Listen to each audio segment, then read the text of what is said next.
olha só, você sabia que a hérnia de disco é a doença que mais afasta trabalhadores de suas atividades?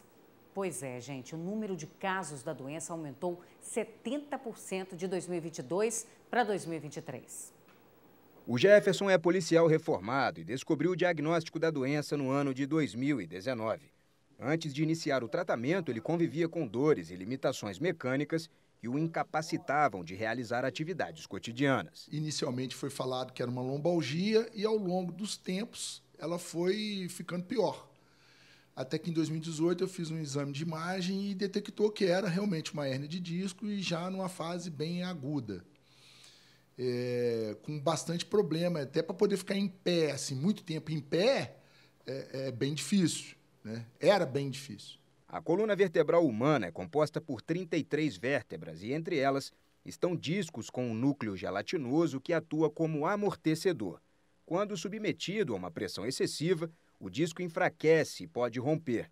Caso a hérnia afete um nervo, ocorre uma inflamação, resultando em dores. Segundo especialistas, até 80% dos casos são tratáveis sem a necessidade de intervenção cirúrgica. A hérnia de disco, basicamente, é uma doença causada por pequenos traumas, movimentos bruscos, quedas, movimentos até básicos do dia a dia. A prevenção disso tudo, além das questões de cuidados de movimento e ergonomia, é a prática habitual de exercícios físicos. E exercícios físicos que fortaleçam toda a musculatura do nosso tronco, incluindo musculatura abdominal e toda a musculatura paravertebral, ou o que a gente chama de core.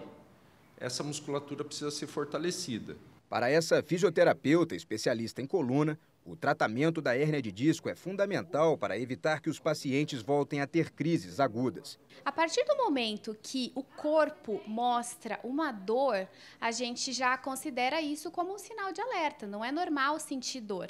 Mas a partir do momento que nós temos uma dor que permanece ali até além de 3 semanas, isso já acende o nosso sinalzinho de alerta para a gente procurar um profissional e saber exatamente o que está acontecendo, né? De início, geralmente, o paciente que tem hérnia de disco vai começar a sentir uma dor mais local na coluna e depois essa dor ela pode ir descendo, fazendo o trajeto, por exemplo, do nervo ciático.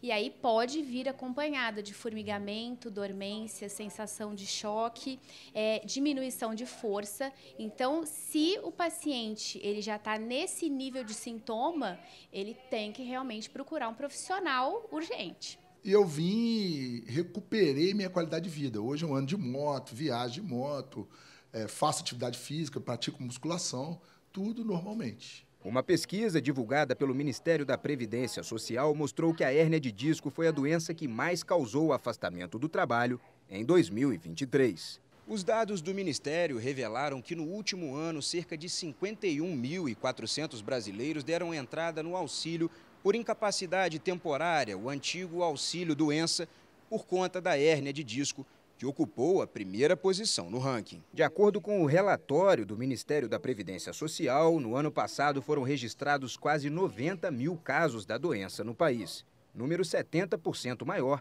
do que no ano de 2022.